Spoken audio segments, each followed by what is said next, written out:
Pongo a grabar. Y silenciamos. Y compartimos pantalla.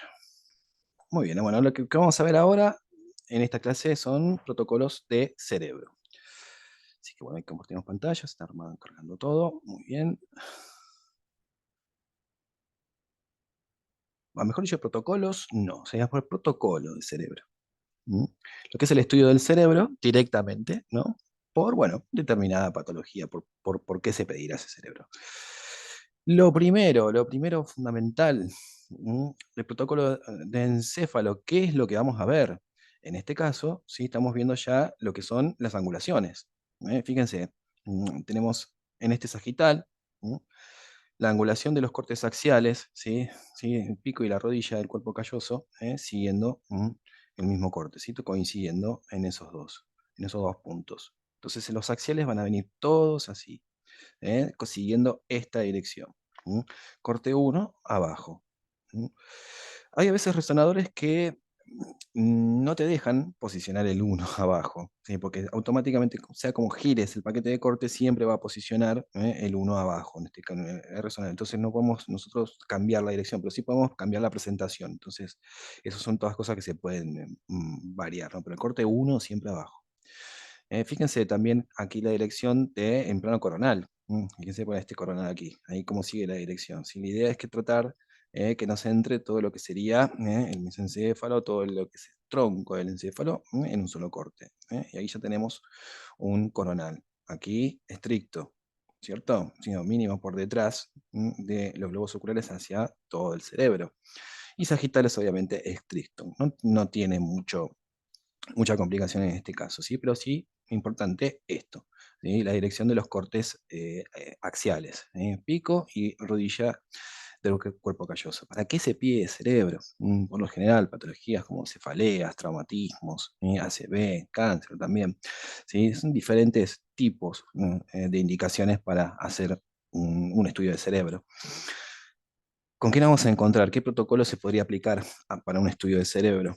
Mm, Podemos discernirlo por un lado con contraste o sin contraste. Vamos a hablar del sin, de la parte sin contraste en cerebro simple. Axiales, fíjense la cantidad. T2, FLAIR, DWI, difusión. T1, acá entró una nueva, una secuencia FLAIR. Esto es fluidos lentos atenuados, FLAIR, es toda una sigla. Inversion recovery, ¿sí? Lo van a decir los fluidos, aquellos fluidos que se atenúan, dependiendo de que si se mueven, ¿sí? O si no se mueven. Sí, ya vamos a ver las diferencias sobre lo que es eso. También el GRE, también se hace, también el GRE del cerebro, sí, sí. Este es otra de las secuencias elegidas, lindas para hacer en un protocolo. Em, Después, coronal T2, sagital T1, con un protocolo de encéfalo simple. Después, con contraste, ¿sí? Los tres planos. Tiki, tiki, tiki, siempre T1. Cuando se utiliza gadolinio en resonancias, la secuencia predilecta o preferida, ¿sí? Es T1. Pero también se utiliza en otras secuencias, que eso ya vamos a ir verlo también, cómo se comporta el gadolinio en diferentes secuencias. Pero siempre, la mayoría de todos los estudios, ¿sí? El T1 es la secuencia utilizada. Así que bueno, acá tenemos ya hablar de lo que es un protocolo simple, una planificación, y ahora seguimos con algunos detalles que vamos a ver en la imagen. Esto lo voy a poner un poquito más grande, ahí. Ahí va. Pasamos, uy, ya, me fui a esta. Entonces, primero para aquellos que no están con resonancia, ¿qué secuencia están mirando acá? ¿Qué es lo que tenemos que buscar entonces? Era líquido. Tenemos que buscar líquido. ¿Dónde hay líquido? Acá hay líquido. Si en los globos oculares hay líquido. Si en el cerebro, ¿dónde están? Entre las convoluciones también hay líquido. ¿Cómo se ve el líquido? Hiperintenso. Entonces ya ahí tenemos que lo que estamos viendo, las diferencias de señales acá de la sustancia gris y sustancia blanca.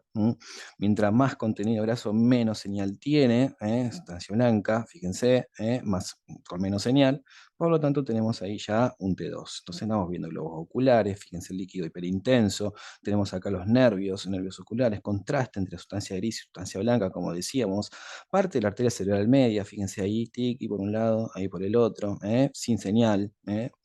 Después, hipocampos, acá a los costaditos, hipocampos, ahí vemos cómo se despliegan un poquito, parte de mesencéfalo y el cerebelo. Otra parte, otro corte, un poquito más hacia arriba en este caso. ¿Mm? Vemos, fíjense una cosa, un detalle muy importante, ¿no? Mientras más, ¿cómo decir? Mientras más sustancia blanca, mientras más parte axonal haya, ¿sí? Más caída de señal hay. Fíjense en este caso lo que es el pico, diríamos, del cuerpo calloso, como está bien, bien oscurito en este caso. También, ¿qué es lo que estamos viendo acá? Por ejemplo, los núcleos de la base. Vemos hacia lo que es la cabeza del núcleo caudado, este núcleo que va a dar toda una vueltita así, el núcleo lenticular, lo que es la parte de la cápsula interna, tálamo, acá vemos parte del tálamo, ventrículos laterales, fíjense con líquido, líquido hiperintenso, por lo tanto, T2, ¿sí? Y la parte del esplenio, bueno, pico y la rodilla o esplenio es lo mismo. ¿Eh? Plexos coroides también muy importante, acá lo vemos, pequeñitos plexos coroides. ¿Sí? Esto podría llegar a ser una imagen que se pueda llegar a preguntar en un examen, ¿no? Decir, bueno, a ver, se pone un axial, en este caso, se van a decir secuencia y hacen una pequeña descripción de lo que están viendo, ¿sí? A grosso modo, ¿no? Si no les voy a pedir, obviamente, que hagan una descripción profunda anatómica, no, pero algunas cositas sí. ¿Eh? Eh, Acá tenemos una secuencia que, si buscamos el líquido, no lo vemos. No vemos que hay líquido acá, ¿no? Entre las circunvoluciones, acá vemos los ventrículos no tienen líquido. Tenemos contraste entre sustancia gris y sustancia blanca, y vos decís, esta me confunde un poco. ¿Por qué? Porque no comparte. Pero ¿qué pasa? La vemos a todo, digamos, toda la masa encefálica así como muy, con poca señal. No es una, no es mejor dicho, hiperintensidad de señal. No estamos viendo que está caída la señal en este caso. Entonces, si no tenemos líquido, acá, no lo vemos, mejor dicho, ¿sí? Y tenemos una caída de la señal así, de la sustancia gris y la sustancia blanca, lo que estamos frente es a un flare. Estamos viendo un flare en este caso. Contraste en sustancia gris y sustancia blanca hiperintenso, vemos ventrículos laterales, plexos coroides también, el líquido hipo, aparte de lo que es corona radiata de arriba, aquí, de este lado. ¿Sí? Y secuencias flare demuestran los líquidos estacionarios, inmóviles, por ello el líquido cefalorraquídeo no emite señal. ¿Está? Entonces, el flare, ¿qué es lo que nos vamos a mostrar? ¿Sí? Líquidos estacionarios. En cambio, el T2 nos muestra líquidos que fluyen, que se mueven. Acá estamos viendo mm, dos imágenes para ese mismo corte. Estamos viendo lo que es una secuencia de difusión. Una secuencia de difusión nos muestra información sobre los movimientos moleculares del agua.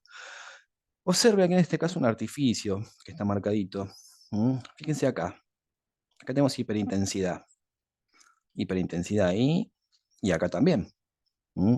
Entonces, acá, ¿qué es lo que pasa? Porque esto es un artificio de la imagen. Porque acá, justo, ¿qué es lo que está? ¿Qué es lo que hay, mejor dicho? El peñasco. Entonces, tenemos una gran masa, diríamos, de hueso ahí adentro. Entonces, justo en la interfaz entre tejido y hueso, ¿sí? Te produce este artificio por susceptibilidad magnética. ¿Está? Entonces, secuencias de difusión, datos fisiológicos y no anatómicos, justamente. No queremos observar anatomía en esta secuencia porque tenemos otras que se ven mucho mejor. Entonces, lo que sí nos da, lo que nos aporta es cómo se mueve, cómo se comporta, digamos, los movimientos del agua en los tejidos, ¿sí? Cómo se difunde el agua sobre los tejidos. Esta es una secuencia muy importante, ¿por qué? Porque tiene aplicaciones que ya vamos a ir viendo, pero es una secuencia que se utiliza justamente por eso, porque también aporta algo fisiológico, justamente. Es cómo se mueve las moléculas de agua sobre un tejido. Entonces vemos parte, bueno, de los lóbulos temporales, vemos meñasco, de peñasco, tronco del encéfalo y el cerebelo. Aquí. Tenemos dos partes porque esto sería lo que es una imagen muy parecida al T2 y esta sería una imagen media parecida a un flare. Ya vamos a ver por qué pasa eso. Seguimos. Protocolo base. Esto también es importante en el caso de, bueno, que no estén trabajando, o mejor dicho, si están trabajando con un abierto, una difusión por ahí, no se podría hacer. Entonces no tendríamos ahí esta herramienta, por ejemplo, esta secuencia. Pero el protocolo base en toda exploración de cerebro, ¿sí? Las secuencias que no pueden faltar son estas. Estas tres, Axial T2, FLAIR y difusión. Son las tres imágenes que va a tener sí o sí alguna región del cerebro. ¿Qué les quiero decir con esto? Por ejemplo, una indicación de angioresonancia magnética de vasos intracraneales. Perfecto. ¿Qué es lo que van a hacer ahí ustedes? Una angioresonancia, ¿verdad? Del cerebro. Entonces van a poner su paquetito de corte y van a hacer una angioresonancia. Está bien. Al paciente lo sacan con eso, hacen solamente esa secuencia. Bueno, ese estudio está mal. ¿Sí? ¿Por qué? Porque no hicieron datos anatómicos o las 3 secuencias de un protocolo base. Entonces, ¿qué quiere decir? Que a cualquier región del cerebro que van a estudiar, estas 3, ¿no? Pueden faltar T2, FLAIR y difusión. Esa angioresonancia van a empezar con estas 3 primero y después hacen la angio. Entonces ahí sí el protocolo está correcto, sería, o bien aplicado. Acá en la secuencia GRE, por ejemplo, que nos decía el compañero anteriormente, podemos decir también un T2 estrella, si es un GRE, un T2 estrella, ¿qué será? ¿Qué será? En este caso es un T2 estrella. Entonces, imagen en la cual el parénquima cerebral se distingue y es intenso. Fíjense, no hay mucha diferencia entre la sustancia gris y la sustancia blanca. O sea, hay, pero no hay tanta. Si vemos más hiperintensidad en la señal, es una señal con una imagen con más brillo, podemos decir. Y, por ejemplo, bueno, esto acá se demuestra que este paciente tiene eh, algo que no emite señal en ninguno de los dos lugares. ¿Sí? Entonces, ¿qué decir? ¿Qué será esto? Bueno, es algo que es justamente una sustancia que no tiene hidrógenos. ¿Sí? Y esto por lo general suele ser calcio, son calcificaciones fisiológicas, o sea, normales que se encuentran en los núcleos de la base. Están los núcleos de la base calcificados, entonces ahí se ve cómo es calcio, no hay hidrógenos, no hay señal. Estas imágenes se pueden corresponder con depósitos de calcio en el núcleo pálido, en el globo pálido. Y acá está, ¿cómo vemos el líquido? ¿Mm? Hipointenso. Acá tenemos líquido, acá tendríamos líquido, ¿sí? ¿Cómo lo vemos? Hipointenso. Parecía al flare, ¿no es cierto? Confunde un poco, pero ¿qué pasa? La relación es al revés, en este caso, que en el caso del flare.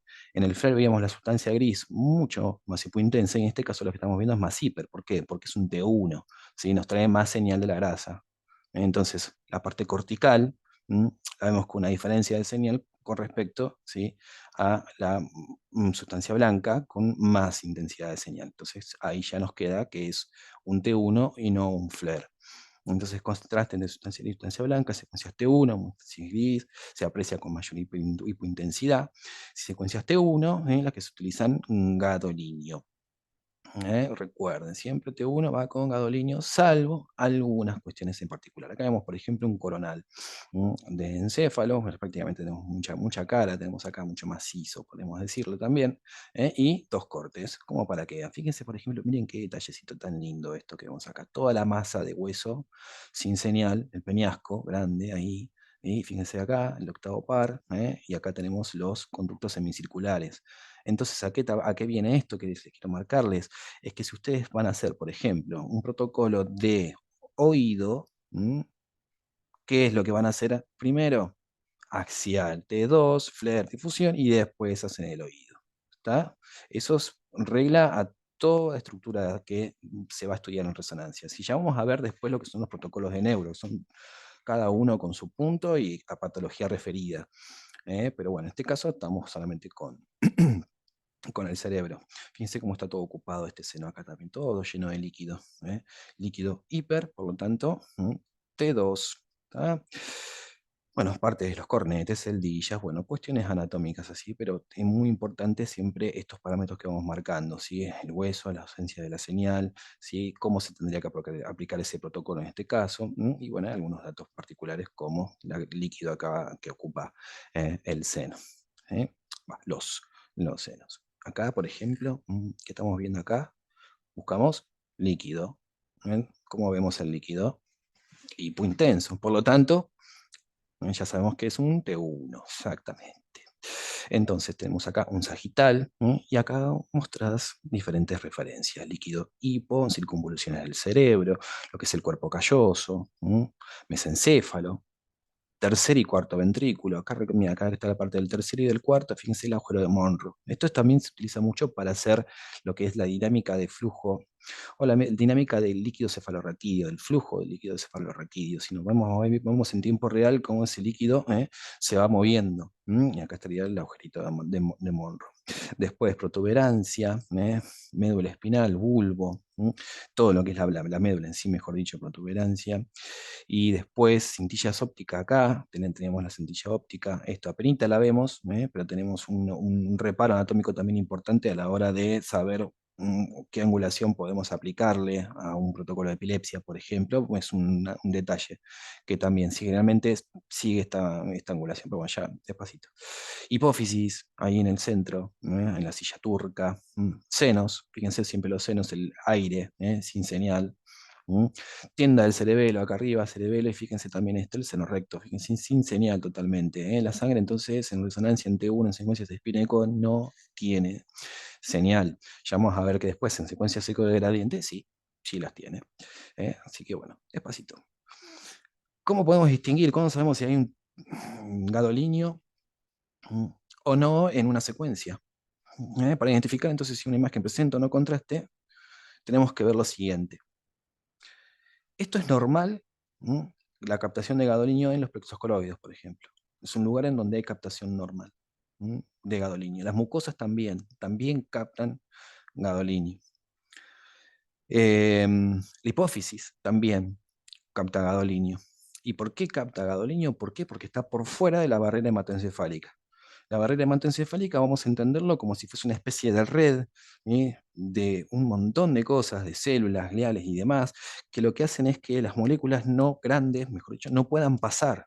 Y no puedan pasar por esa barrera, la sostiene, queda por fuera de la barrera, entonces hay captación de gadolinio en diferentes estructuras del cerebro, como la hipófisis, ¿sí? Pero lo que está por encima de esa barrera, fíjense, el cerebro no capta.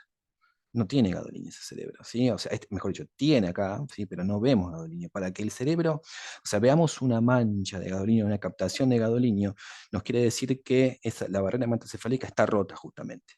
Se rompió, dejó pasar una molécula grande, entonces captó gadolinio. Observe a nivel de los ventrículos laterales, plexos coroides con gadolinio. También vemos parte de arteria, fíjense acá los vasos también tienen gadolinio, ¿no? Tiqui, tiqui, tiqui. Pero siempre los plexos coroides es un lugar bueno para buscar, a ver si, para mirar si hay gadolinio o no hay gadolinio en esa imagen que estamos viendo. ¿eh? ¿Qué más? Ah, seguimos con lo mismo, esta parte, sí, acá otra vez. Fíjense los plexos. Una y la otra, la diferencia que hay entre una y la otra. Acá se ve también con más detalle. Algunas patologías, ACV, importante también. El protocolo va a ser el mismo, no va a cambiar. Ustedes cuando vayan, o sea, están frente, digamos, a un estudio de cerebro por ACV, van a hacer un protocolo muy similar a lo que vimos anteriormente. ¿eh? La mayor cantidad de imágenes, grupos axiales, pero lo que va a tener una relevancia va a ser la secuencia de difusión, que ya vamos a ver por qué. Entonces, bueno, los grupos, recuerdan, ACV isquémico, ACV hemorrágico, hemorrágico directamente cuando se rompe el vaso, sangra un vaso, y el isquémico cuando se obtura y deja sin energía, podemos decir, a un área del cerebro.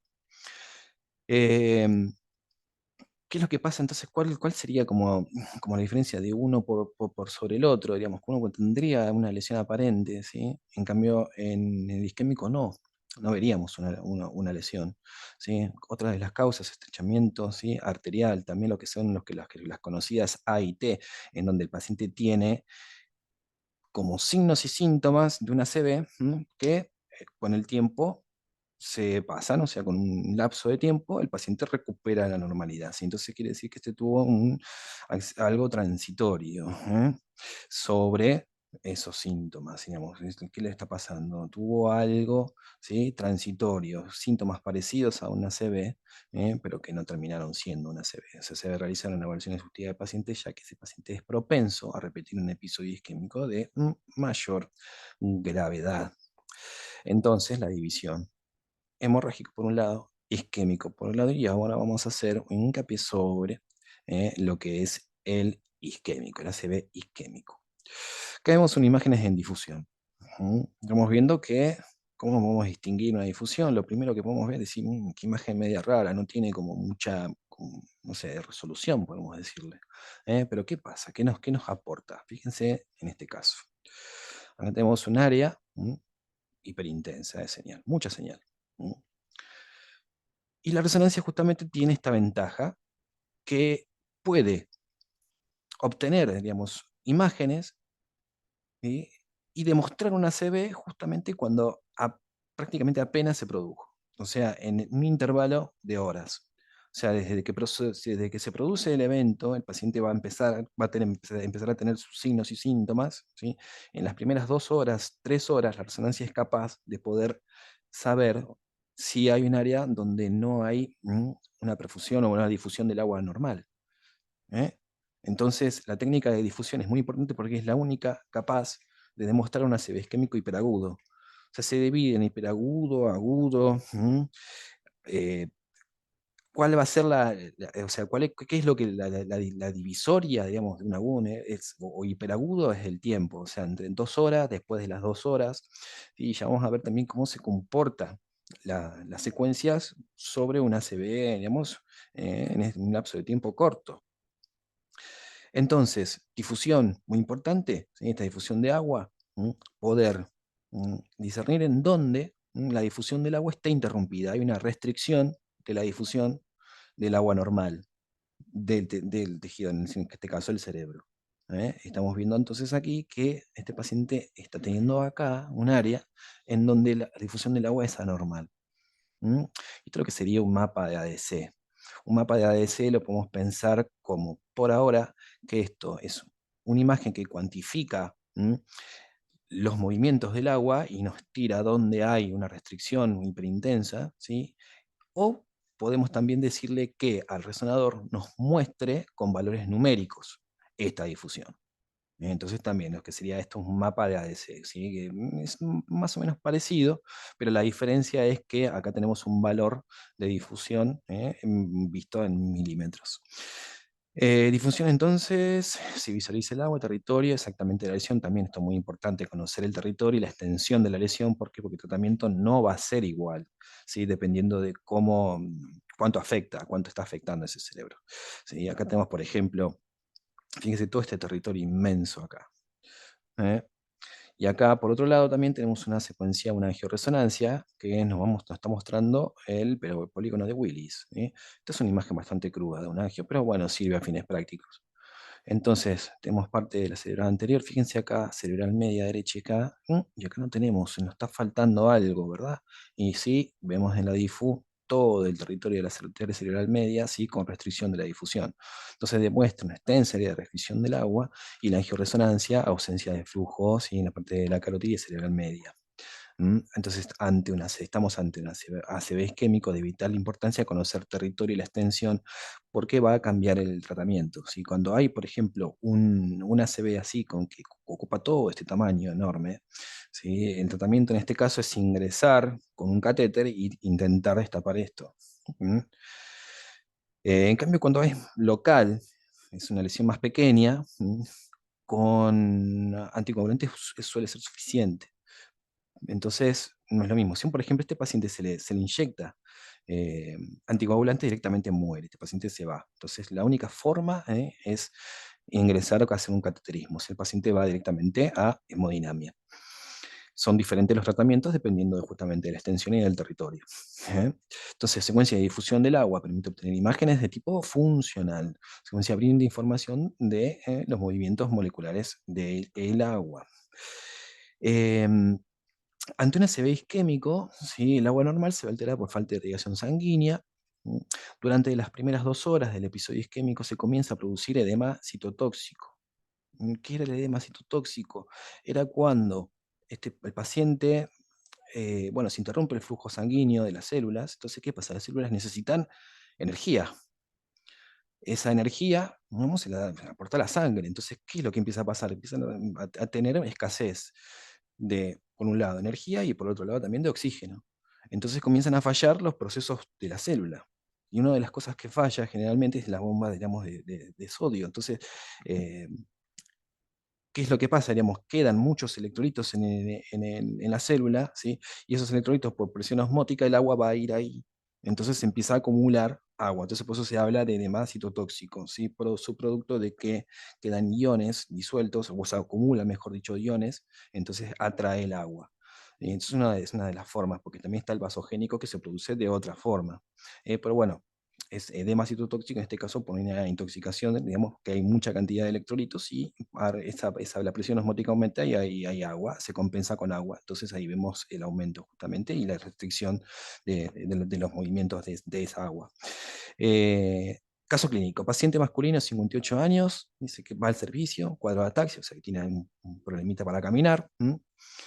Esporádica, no le pasa siempre, quiere decir que este paciente va y se va para un lado. El paciente del cúbito lúcido, o sea, tranquilo, hablaba normal, bla. Entonces, se hace una tomografía computada normal, ¿sí? Y lo manda a la resonancia para después decir, bueno, se va a la casa o se queda, básicamente. Entonces, se realiza el protocolo de encéfalo simple y se obtienen las siguientes imágenes. Y aquí vemos, por ejemplo, T2 por un lado, T1 por el otro y FLAIR por el otro. ¿eh? Se muestra aumento de la señal a nivel de la protuberancia. Acá está, tenemos la protuberancia y fíjense acá, hay un pequeñito aumento de la señal, hiperintenso. Vemos el T1, prácticamente nada. Vamos al FLAIR también. Vemos ahí líquidos estacionarios que se van acumulando justamente por este edema que empieza a surgir. ¿sí? Entonces, la resonancia como técnica es la única que nos va a demostrar así una ACV en las primeras horas. ¿sí? Bien hiperintenso. Fíjense, mismo paciente, fíjense la secuencia y una restricción tremenda ahí de producto de una ACV justamente en el tronco ahí del encéfalo, una protuberancia. Una ACV, digamos, una locación bastante, ¿cómo decirlo?, fea para el paciente, ¿no? Y obviamente se quedó. En este caso era un paciente era increíble. Tenía ¿cómo se puede decirlo? Un mareo. Se iba hacia un lado, tac, de repente, tac, se iba hacia un lado, pero después hablaba, conversaba normal. Después tuve otro caso también que me llamó muchísimo la atención porque fue un paciente que hablaba normal, sí, también, pero también tenía un signo diferente, tenía mareos. Y lo que me sorprendió muchísimo fue la solicitud médica, porque también fue resonancia magnética del cerebro, diagnóstico presuntivo, y me puso ACV isquémico en el cerebelo. O sea, la médica, ¿sí? Con todos los signos que le mostró el paciente, estableció sin ver una imagen en dónde tenía la lesión. Excelente el trabajo de esa doctora. Lo puso en la orden antes que haya imágenes en dónde tenía la lesión en ese paciente. Y después, bueno, casos también donde el paciente vienen totalmente alterados, que no saben, bueno, no es que no es que no saben, no pueden hablar, no pueden decir, no te pueden entender, inclusive uno no sabe bien si no te entienden, no pueden, no. Entonces, ¿qué es lo que van a hacer primero en pacientes internados con ACV, que vengan en esas condiciones, que no se sabe bien qué es lo que le pasa? Difusión, no van a empezar con un protocolo lindo, van a hacer un sagital primero y un axial después, qué sé yo, no, pum. La primera secuencia, difusión, ¿sí? Porque es la que le va a dar, ¿sí?, el diagnóstico a ese paciente, o mejor dicho, lo que va a aclarar la situación, qué es lo que está pasando en este caso. ¿sí? Entonces, una ACV hiperaguda a aguda. Fíjense cómo con el correr del tiempo, cómo empieza a notarse la lesión. Apenita se nota, pero se nota. ¿sí? Pero en cambio, la difusión, tenemos esto. Ahí, una hiperintensidad, una restricción de la señal importantísima. Y bueno, este paciente obviamente se tuvo que quedar, pobre. Pero la importancia de la secuencia de difusión, importantísimo, empezar cualquier protocolo de stroke con difusión. Seguimos con parte de cerebros, pero ya una severa, digamos, crónica, una lesión vieja. ¿Qué les quiero mostrar de esto? Por un lado tenemos un T2. ¿Por qué? Porque el líquido está hiperintenso y tenemos el contraste suficiente. Y por el otro lado tenemos un T2 también, pero lo vemos diferente este T2, pero sí, este 2. Si vemos que comparamos la lesión una sobre la otra, vemos que esta, por ejemplo, podemos decir que se ve menor mm, este vacío de la señal, que si la comparamos con esta otra imagen. Vemos una mancha negra, y digamos, importante, ¿no? Acá en este caso está menos. ¿Por qué pasa esto? ¿Por qué la diferencia, digamos, entre una y la otra? Es que La secuencia T2 espineco, en este caso es un turbo, porque vemos la grasa hiperintensa del cuerpo cabelludo, eh, viene con un pulso de corrección, que es un pulso que se llaman de refase, de 180 grados, o sea, que corrige las distorsiones de campo. O sea, cualquier distorsión que haya, diríamos, del campo magnético, ¿sí? Va a pasar que los hidrógenos sienten otro campo, entonces se van hacia otro lugar, se corren. Pero ¿qué pasa? A ver, tener ¿cómo decirlo? Como un refase, ¿sí? Hace que eh, se disminuya, mejor dicho, el artificio en este caso por lo que es abundante cantidad de hierro puesto en este sitio. Entonces, la señal, digamos, baja. ¿Por qué? Porque la secuencia T2 estrella no está corregida. Entonces, este tiene este pulso de 180 que corrige esos efectos de susceptibilidad magnética y la secuencia T2 estrella no lo tiene. Estamos viendo un T2, como decirlo, puro. Pero bueno, también la temporalidad de la CB es muy importante, porque estaríamos viendo un vacío de la señal en este caso. Un CB ya viejo. Algunos signos también que está bueno conocer. Acá vemos, por ejemplo, un líquido T2, axial T2, donde se observa un hematoma epidural, ¿m? Producto de un traumatismo. Y fíjense este signo, muy importante. Una masa biconvexa, una hacia un lado y hacia el otro. ¿Sí? Son signos de lo que es un hematoma, digamos, epidural en este caso. Fíjense también cómo comprime el parénquima y ahí cómo nos deforma un poquito el cerebro en sí. Esto se drena, esto se tiene que operar, se drena y se coagula la arteria, que es lo que va a venir de la arteria meningia media, allá abajo. ¿Se acuerdan del agujerito de la endobase? Ahí que veíamos la arteria cerebral media como ingresa y después se ramifica. Bueno, una parte de ahí justamente de esa arteria se rompió. ¿Mm? Después, otro de los signos también es importantes, este que vemos aquí. Acá vemos un T2 estrella de cerebro, ¿sí? Vemos lo que es una imagen en semiluna. Entonces acá estamos viendo un hematoma subdural. ¿Tá? Esto por otro lado, características principales de las reacciones de caracterización tisular y la información que aportan las diferentes secuencias. Es muy, muy importante eso también, resonancia. Y también puede llegar a ser una linda pregunta esta, ¿no? ¿Cuál es la ventaja máxima de la resonancia? Y ustedes me van a decir, caracterización tisular de la resonancia, excelente, ¿no? Secuencia T2, entonces por su alta susceptibilidad magnética, brinda información sobre la temporalidad de un episodio hemorrágico. Si pasa el tiempo y esto se sigue coleccionando y demás, se sigue juntando, los procesos de degradación de hemoglobina hace que después se vea todo una raya negra. Pero bueno, en este caso no es tan viejo. Y otra de las cosas también, que es una enfermedad proliferativa, que es bueno también entender, es como ponerle un nombre o lo que no vamos a poder llegar a encontrar, son los tumores estos de Meninges que hay también, bastante comunes son. Son tumores que crecen lento, ¿sí? Pero a su vez que este crecimiento lento tiene también lo que se llama ese carácter expansivo, ¿no? Crece y se expande. Entonces, si se expande, comprime. Entonces, bueno, hay que controlarlos, son tumores que se controlan. Y además también tienen una característica bastante interesante, ¿no? Que tiene esto que se llama la cola dural, ¿eh? Que también capta gadolinio. En este caso tenemos un T1 con gadolinio, hicimos una secuencia volumétrica en este caso, fíjense ahí, muy lindos. Fíjense también, miren aquí, mucosa como captó. Esto es fisiológico, ¿verdad? En uno de los lugares donde tenemos captación normal. Y acá, por ejemplo, tenemos un pequeñito, este meningioma, pero bueno, está ahí. ¿Sí? Esto es una de las también que pueden resultar hallazgos en cualquier estudio de resonancia, pero no se hace mucho más que eso, que se aplique el protocolo normal del cerebro, ya sea con contraste o sin contraste, y listo. ¿Eh? Y bueno, ahí terminó. Perfecto. Fui un poco rápido porque quedaba media, ¿cómo decirlo? Lenta. Bueno, ¿qué les pareció? ¿Alguna duda? ¿Alguna algo sobre esto? Todo oídos.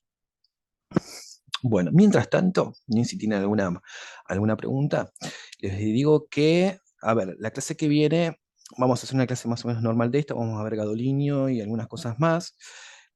Y ya para la próxima, para la clase 5, ¿tiene algún valor de B de la difusión? En estas presentaciones no, pero ya algunas otras sí. Ya vamos a ir viendo también eso. Eh, ¿Por qué por los valores de B? Pregunto yo ahora. ¿Por qué me decís de valores de B? ¿Qué querés observar de los valores de B?